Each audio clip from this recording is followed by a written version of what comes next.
We've got some very happy world champions to talk to here. Can I just double check with my media colleagues in the room, please, that you have your phones to silent so the riders can respectfully have that moment and not be interrupted. Is everyone ready to roll? Everyone is happy that we've proceeded with the press conference? Let's launch into it then, shall we?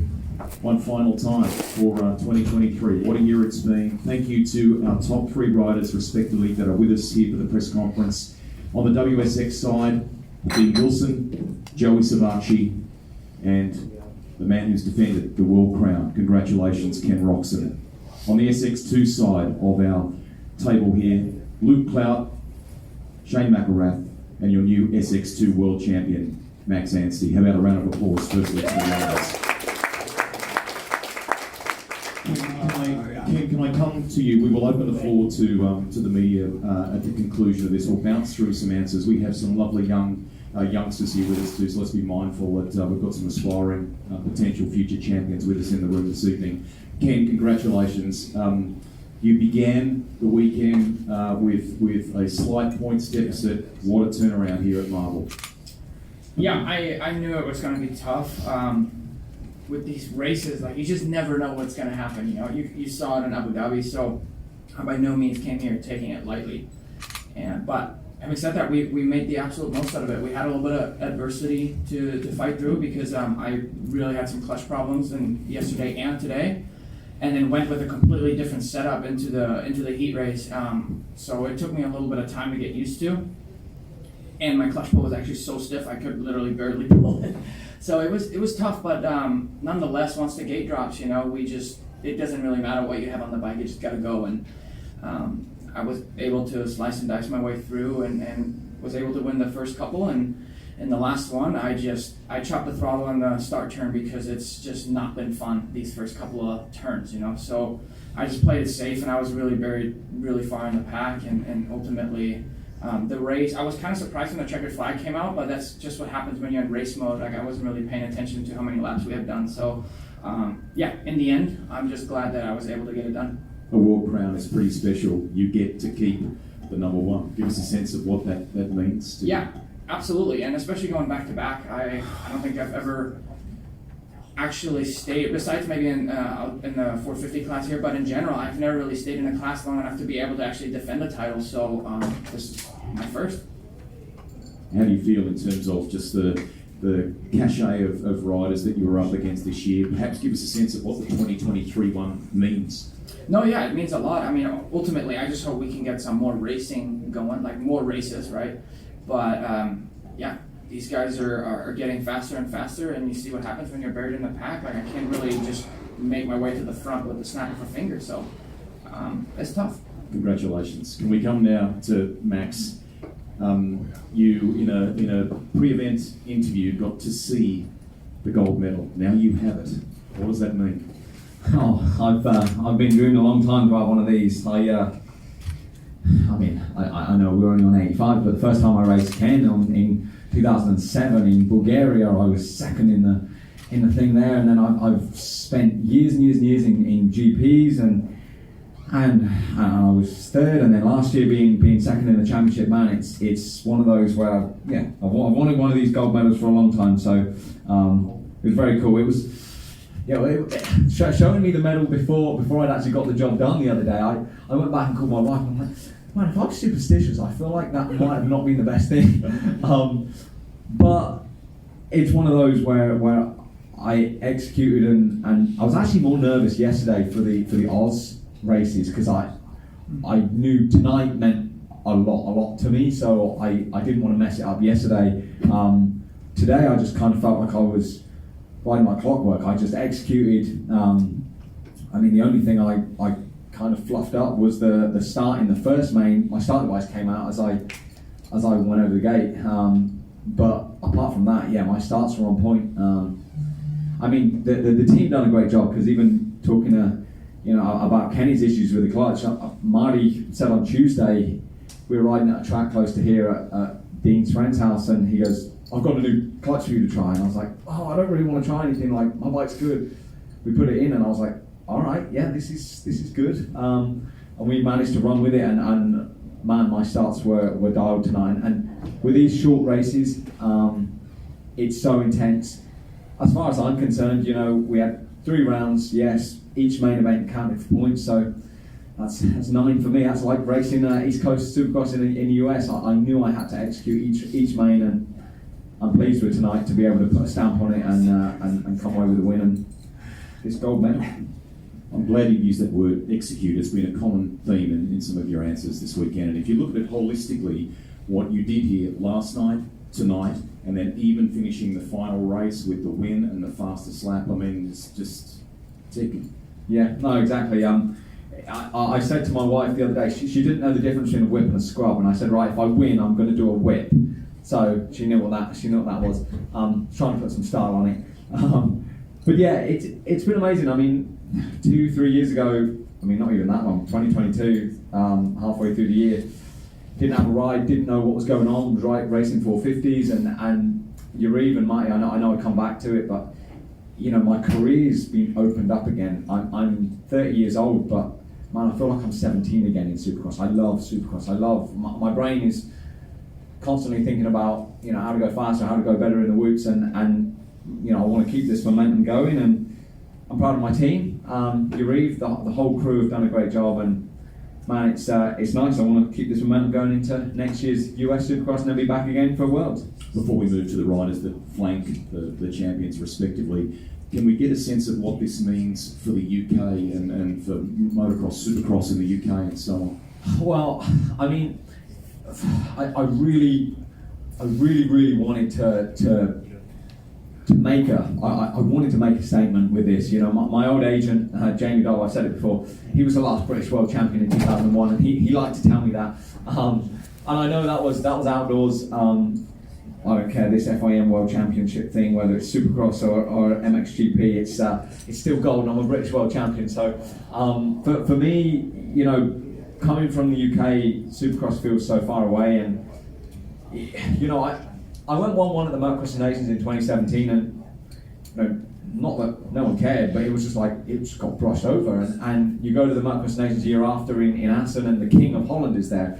In England, motocross is not a big sport. It's literally viewed as hooligans or whatever. You know, it's not viewed as being professional, and I want to try to change that. And you know, I want the kids in the UK to think, right, you know, maybe one day we could be racing this World Championship, World Supercross Championship, and get to this level. So I know I've got to go back to England next week for the FIM Awards. It's quite fitting. So hopefully the media crew here can get me on some TV over there, and I can actually push it a little bit. So that'd be handy. Great outlook. Joey, can we come to you? A report card, how you feel at the end of the night here and at the end of the championship, knowing where you were coming into the Melbourne weekend. Yeah, I mean, like I said, going into it in the press conference, I mean, I know I was leading the points, but I mean, I knew Ken was the favorite, you know, rightfully so. I mean, what's there to say? I mean, the guy's good, you know, so I knew I had my work cut out for me, and you know, honestly, it's I think what I'm bummed about the most is just that one, I didn't really execute as well as I needed to. I didn't put myself up front, which I knew I needed to do if I wanted any chance to beat Ken. And I mean, even if I did that, it was going to be tough, you know. But that was something that I was well aware of coming into it. And number two, it's just I don't mind getting beat, you know. And I haven't seen it on video, but for me, it was one of those situations where if I don't try to maybe fade wide and block Kenny in the first turn, you know, he's going to be on my inside in the next corner. So I'm kind of in a damned if you do, damned if you don't situation per se. And, you know, I kind of went out there to block him, and I didn't have time to react. I just, a red bike came flying across. This is what it felt like. Like I said, I don't want to speak without watching it, but it felt like a red bike just came flying across from the inside. And yeah, I mean, it's unfortunate. I don't mind losing, especially to someone like Ken.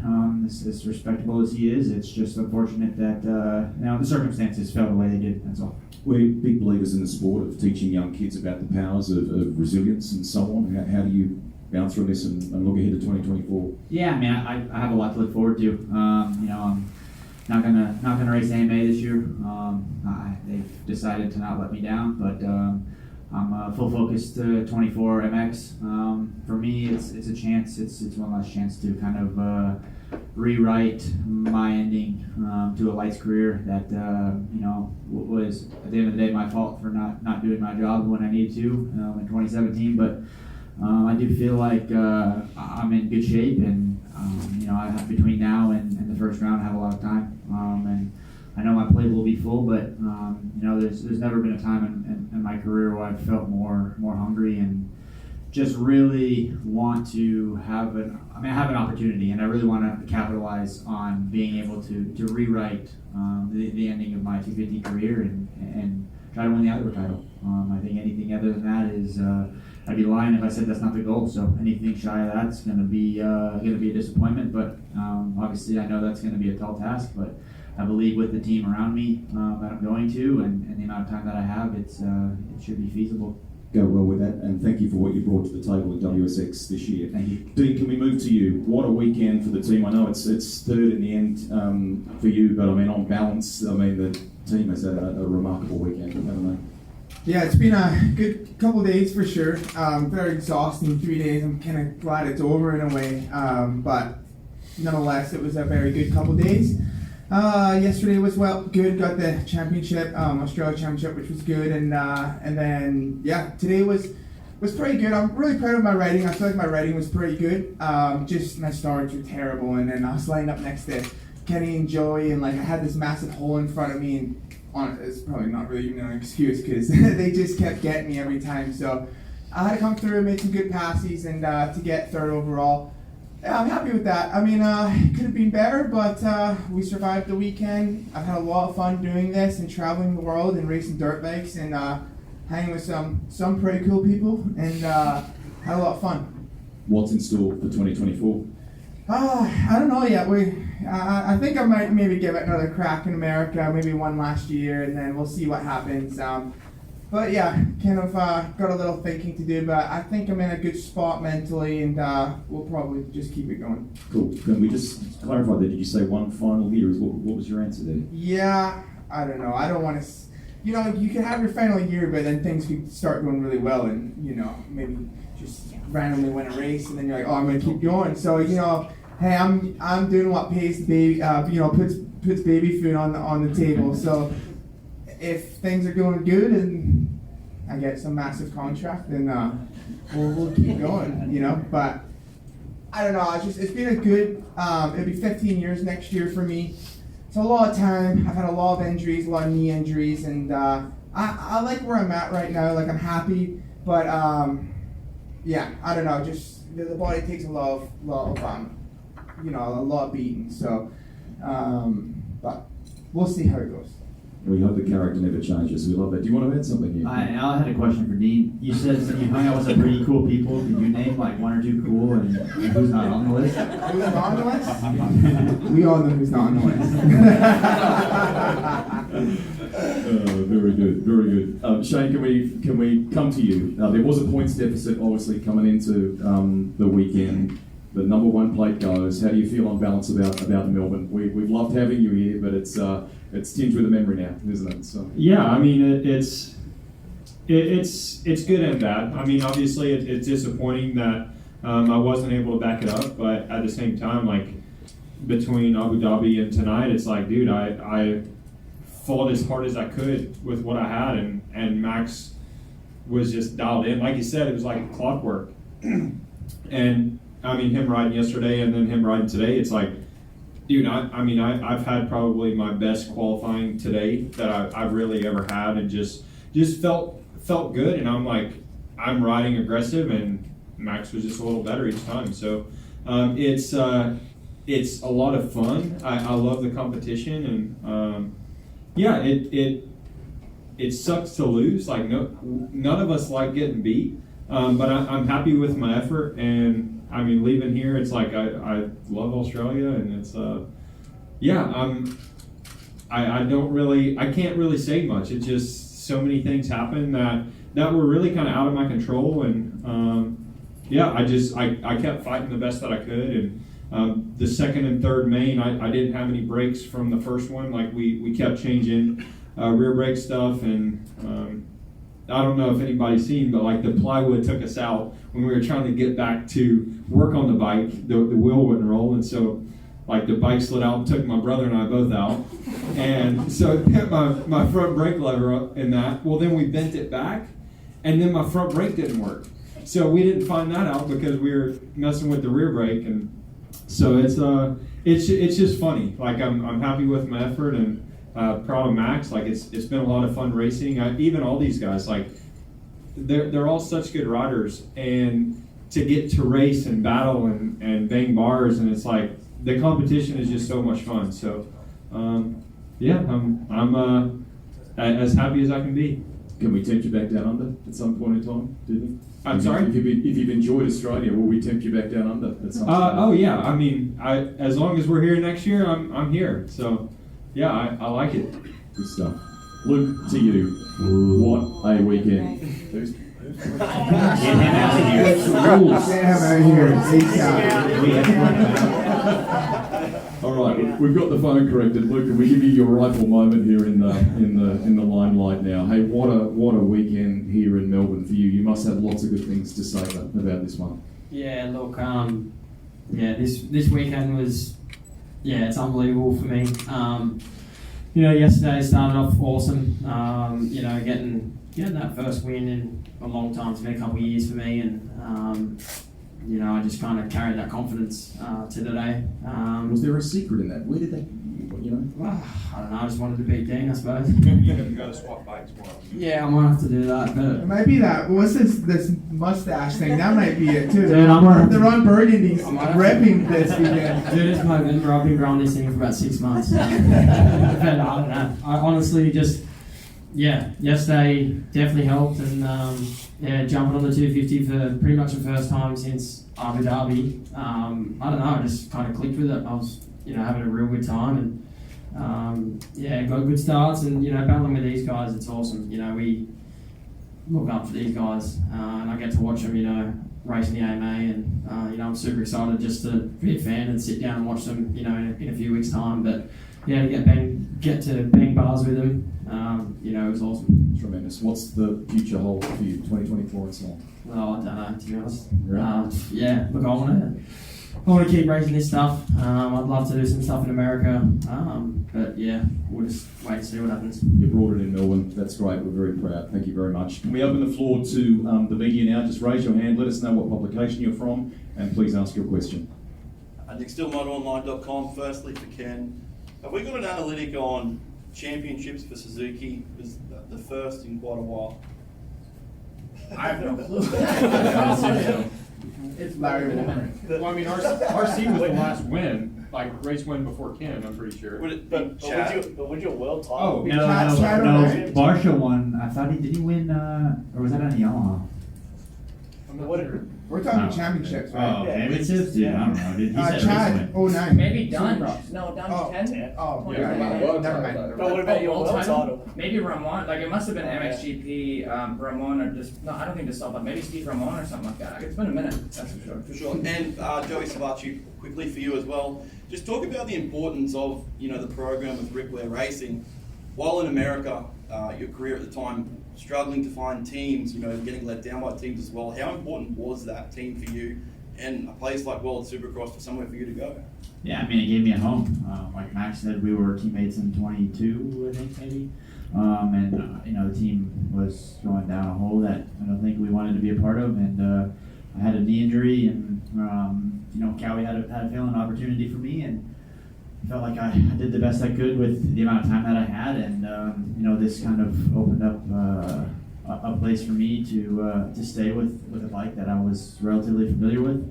And we've had some good success here. I mean, obviously not in the end of it, not what we wanted by any means. But again, it's not like I'm not getting beat by no-name people, So I was glad that the deal came together, and thankful for Rick and the whole team. Like you said, it gave me a home, and I was kind of searching for something, and Trent Moto Limited. Luke, for you, last year we had an Australian on the box in the world stage, and it seems like it's your opportunity this time round. As you said, you watch these guys week in, week out. but like to be amongst it, did it feel natural? Did you feel like, hey, I'm supposed to be here now? And I guess at home you had the whole crowd, which in that first one, I don't know if you could hear them, but they were cheering pretty hard when you and Nate were out front.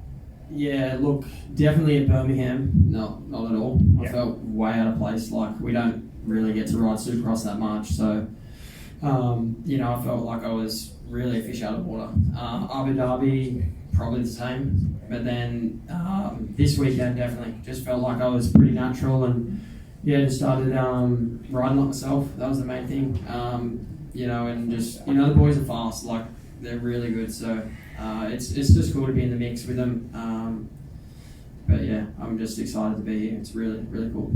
And Max, I got one for you. Winning it after the second main, what was the emotion like and trying to reset and go, well, I've still got one more? How did you get in the headspace to even line up for that final one in that period that you had to sit out in the pit area and just kind of think about it? Well, it was weird because after the first main, my team guy said, you won it. And I was like, huh? Like, what happened to Shane? Because I saw Blows was off the track. Yeah. And then like, no, Shane DNF'd. And I was like, and I couldn't figure out where Despres was. I had no idea. And I was just like, I said to my mechanic, right, let's focus on one thing at a time. Let's go and execute this next one. And then after the second one, of course, yeah, it was fantastic. But Australia Supercross taught me a lot, because last year the final round was in Wagga Wagga, right? And we had a 2-motor format, and I won the championship in the first main. Second main, it was getting dark and dusty, and honestly, I didn't even want to ride. Like, I was riding around in fourth, and I was like, oh, like, I rode terrible.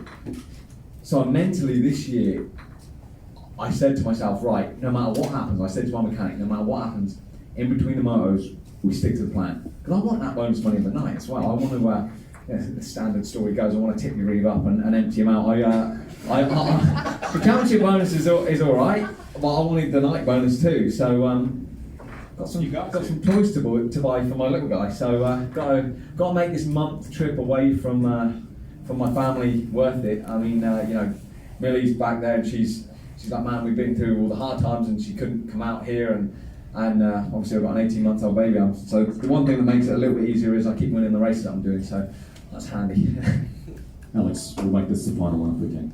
Yeah, Alex Gobert, motoronline.com. For Ken, was it important for you to kind of following Abu Dhabi and then Paris as well with some difficult races? Was it important for you to kind of reset and get this type of result tonight? And obviously the World Championship was the end result, but it was just a good night in general for you. So how important was that to set things up for next year? For sure. I think my riding was just, back up to par, I would say. And then no matter what, like I said, it was a little bit unique, because yesterday in a couple of practices, and even today in the practices, I had a really hard time focusing on just doing laps and kind of figuring out where to go faster, just because we had a couple of little bike issues, that I have to figure out, and I have to get a feel for it.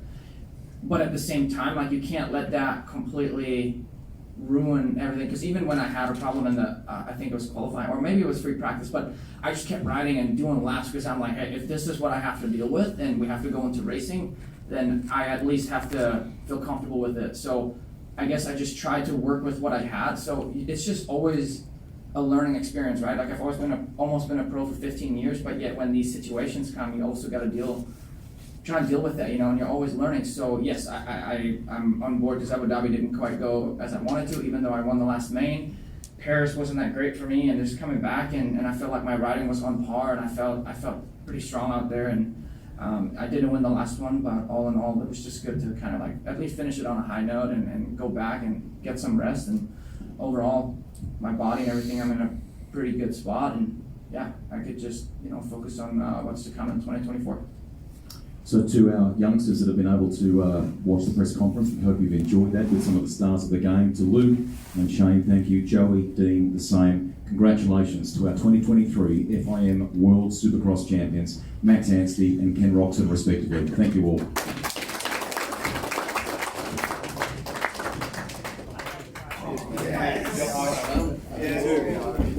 Yeah. Max, let's do it. Lens cap might help. Hang on. There we go. Stay there.